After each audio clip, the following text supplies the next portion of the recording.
Hi there, everyone. Welcome back to my little corner of YouTube.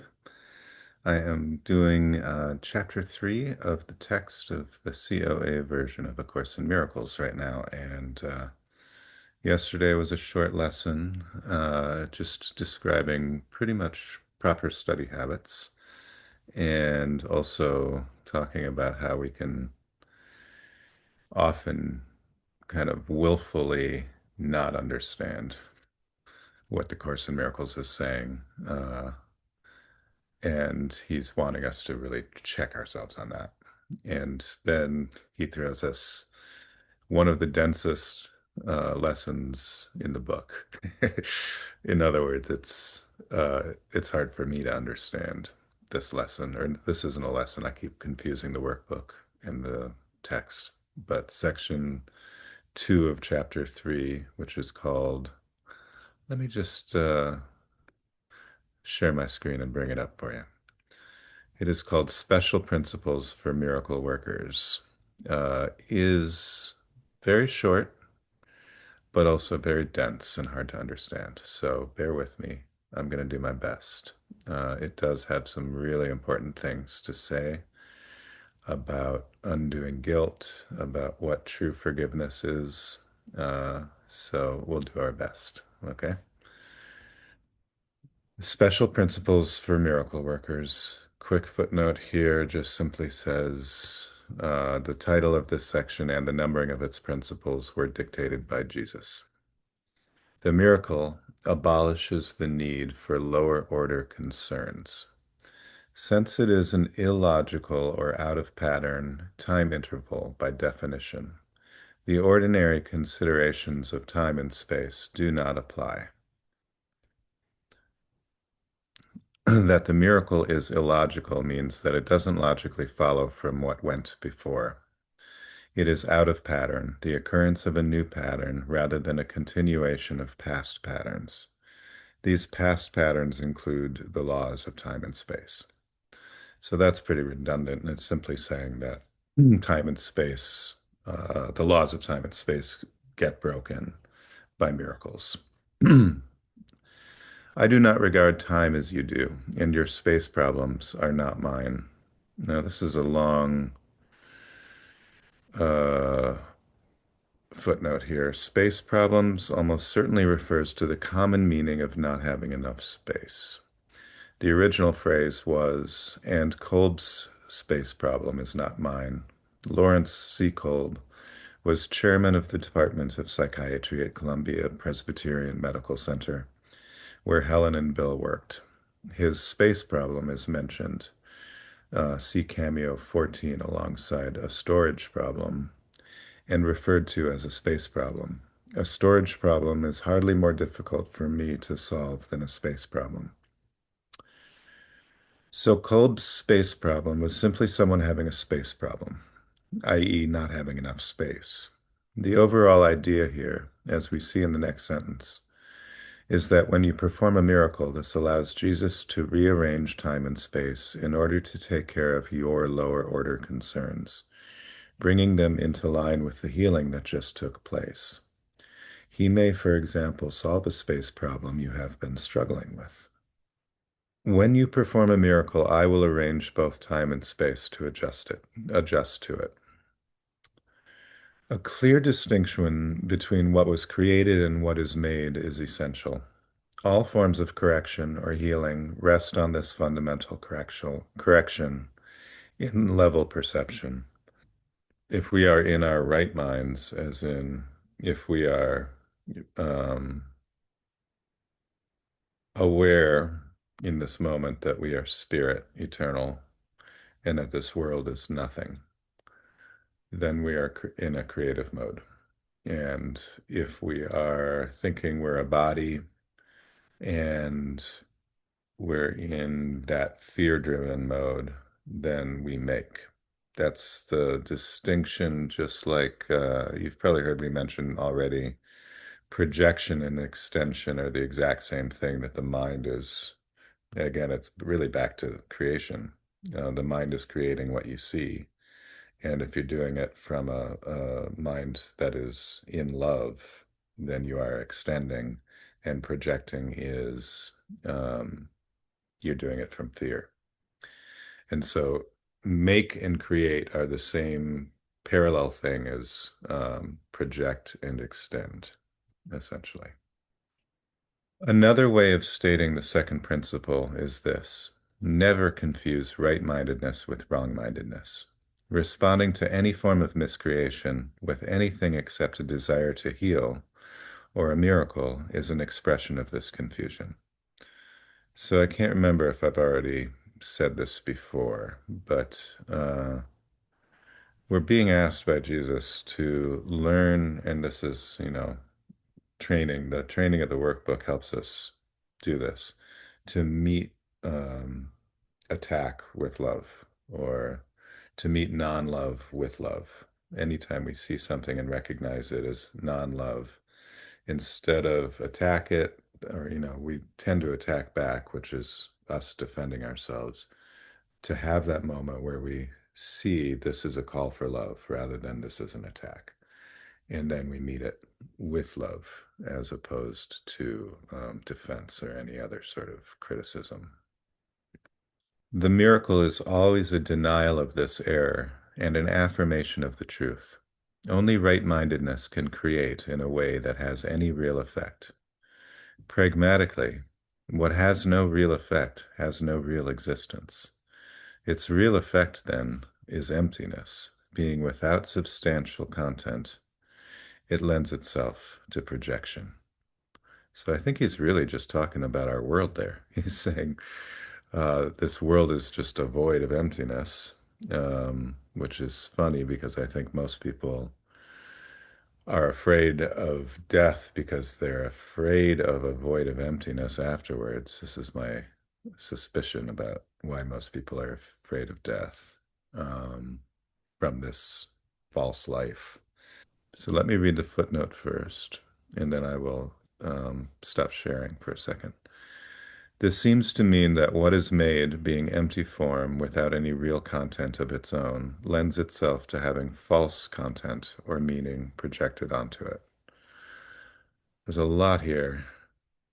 First of all, content and form. He will actually devote a whole section to it later on. But to be clear, form is always the physical form that things take, and then content is the meaning that we give to them. So the content is more significant than the form because the physical form is basically nothing. The whole world of physical matter, the physical universe is nothing at all. It's an illusion in our heads. And when he's talking about making and having it's having no effects. This is the analogy, that I like analogies. And so the analogy that works for me with this one is Jesus is, or God, not Jesus, but God is the power. God is the gas that powers our car. Okay. So say our car is a psyche or something, and we're driving around. God supplies the power, the gas, but God is not responsible for the decisions we make with the car. So if we just decide to drive it to a beautiful scenic view, that's our choice. And if we decide to plow into a bunch of pedestrians, that's our choice too. But in this analogy, what he's saying is essentially anytime we're in our right minds as we're driving the car, what we do has real effect. It is an actual cause of something because we're in the right mind or we're in the real world. When we're in the wrong mind and we're driving that car, picture one of those lifts in the mechanic stations at the auto repair shop. Just lifting it enough so that the wheels leave the ground, and so your wheels are spinning backwards, okay, or forwards. Um, and so you're not actually having any effect on anything when you're in your wrong mind and making decisions from your wrong mind, which is very important to the extent that the confusion we have with forgiveness, and he's going to talk a little about this more later in this section, is that we are always thinking we need to forgive our brother for something they did, or our sister. Uh, we're forgiving them for something that happened. And that's completely the incorrect interpretation of A Course in Miracles. No. Or that's the incorrect interpretation of forgiveness. We are forgiving because we realize it never happened.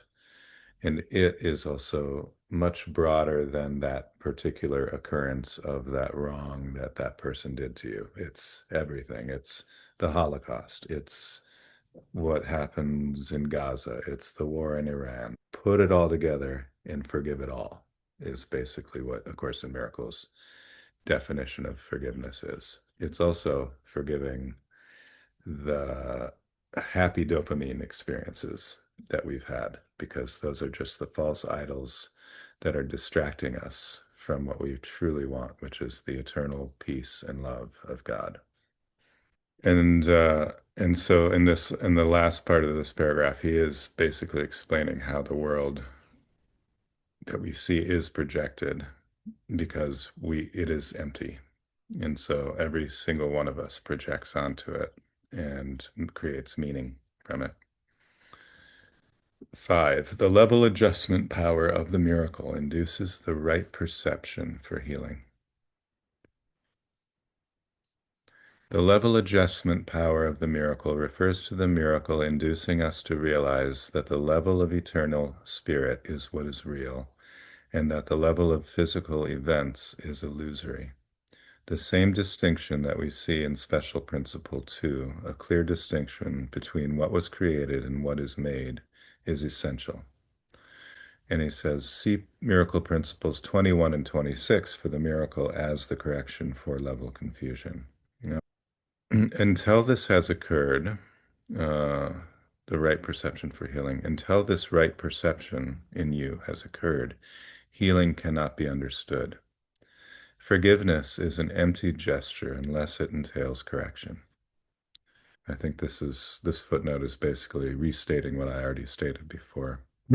Correction here seems to refer to the correction of the level confusion that is inherent in our unforgiveness, in which we confuse what was created and what is made. Specifically, we confuse our brother's God-created reality with the mistakes he has made. When we do not correct this level confusion, our forgiveness implies that he sinned, that his mistakes were real and tarnished his reality. Such forgiveness, as Jesus says above, is essentially judgmental rather than healing. I hope that that makes sense. And this is truly what, I think when the ego forgives anyways, that's what we're doing, is we're telling somebody, well, I'm holier than thou. And so I guess because I'm the better person, I am going to let you off the hook for that terrible deed that you did. Uh, and again, we'll usually get a slap in the face if we try to deliver a forgiveness on that level. It's insulting and nothing more, and denying reality is what it really is. Miraculous forgiveness involves only correction. It has no element of judgment at all. Father, forgive them, for they know not what they do, in no way evaluates what they do. And these, of course, are the words Jesus reportedly spoke from the cross. The Course sees this statement as an appeal to God to heal the conscience of wrongdoers, since they don't understand what they are doing. They're acting unconsciously. They're really not in their right minds. If we're in fear, we're pretty much on automatic pilot. And that's why developing a mindfulness, and this course is basically it's a particular kind of mindfulness practice, but where it's trying to make us more conscious about the decisions that we're making, so that we're not just making them on a fear autopilot. It is strictly limited to an appeal to God to heal their minds. There is no reference to the outcome of their misthought. This does not matter. The biblical injunction, be of one mind, is the statement for revelation readiness. Finally, brethren, farewell, be perfect, be of good comfort, be of one mind, live in peace, and the God of love and peace shall be with you. Jesus is apparently reinterpreting be of one mind to mean rise above the divided mind into a single-mindedness that is ready for the one-mindedness of spirit. My own injunction, do this in remembrance of me, is the request for cooperation in miracle working. This is from the Last Supper in Luke 22. And he took bread, and when he had given thanks, he broke it and gave it to them, saying, this is my body, which is given for you. Do this in remembrance of me. In its present context, this means not celebrate the Eucharist in remembrance of me, but do miracles in remembrance of me and in cooperation with me. It should be noted that the two statements are not in the same order of reality, because the latter involves a time awareness, since memory implies recalling the past and the present. Time is under my direction, but timelessness belongs to God alone. In time, we exist for and with each other. In timelessness, we coexist with God. I love that last paragraph. We could also look at it as duality versus non-duality. And we could say the Course in Miracles, which Jesus is the author of, is a book written in dualistic language, but the purpose of it is to get us to shift from duality to non-duality. And we could also say in heaven, where God dwells and where, God is not aware of what's going on down here on this level of reality, any more than if you walk in and see somebody's having a dream, you're not aware of the content of their dream. Uh, and so God is in heaven in a state of timelessness. Time and space do not exist for God. You'd ask God what they are, and he'd say, I don't know, what are they? Uh, but because God's plan for the healing of the world involved Jesus, Jesus was basically put in charge of time, and he's the one that can mess around with it at his leisure. He was also the manager of miracles, essentially, because he had filled his part, he had filled his role as a man so perfectly. He was sent to basically direct miracles, manage miracles amongst all of us, and um, and bring us eventually back to that timelessness of heaven. Okay, so this quote from chapter 5 of the text is a beautiful illustration of what we're talking about. The atonement and the separation began at the same time. When you made the ego, God placed in you the call of joy. This call is so strong that the ego always dissolves at its sound. That is why you can choose to listen to two voices within you. One you made yourself, and that one is not of God, but the other is given you by God, who asks you only to listen to it. The Holy Spirit is in you in a very literal sense. He is the voice that calls you back to where you were before and will be again. And so the other thing about the one you made, the voice that you made, well, the voice you made is the voice that you can undo.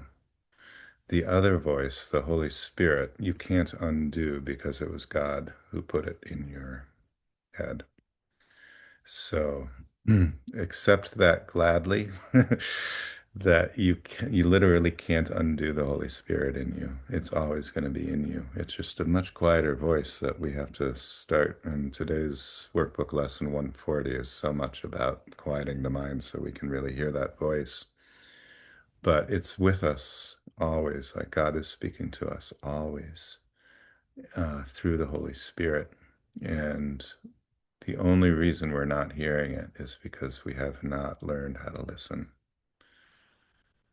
The last thing I want to say about this little section is about, I was watching The Chosen, which is a depiction of Jesus's life that was made in the last several years.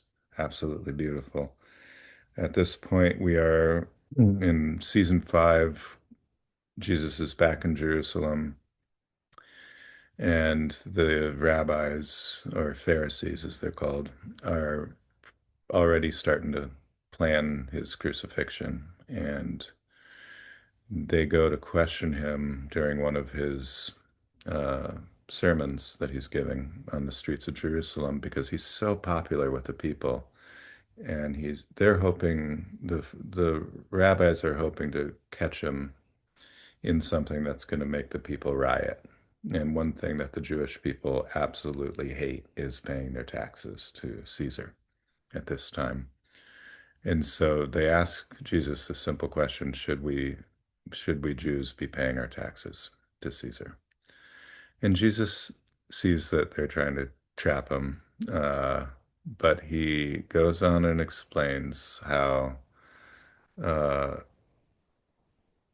what you're paying the taxes for is for roads, infrastructure, water systems, things like that. So to get back to this issue of level confusion, which is brought up in this section,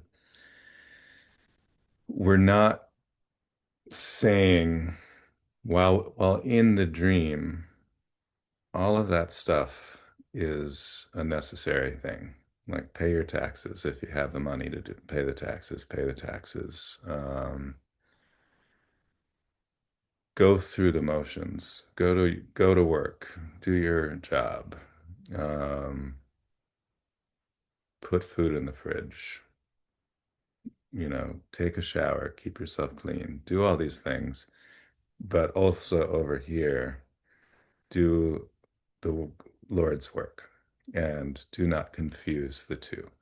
I'm going to leave it there for today and wish you all a wonderful day full of blessings and miracles. Take care.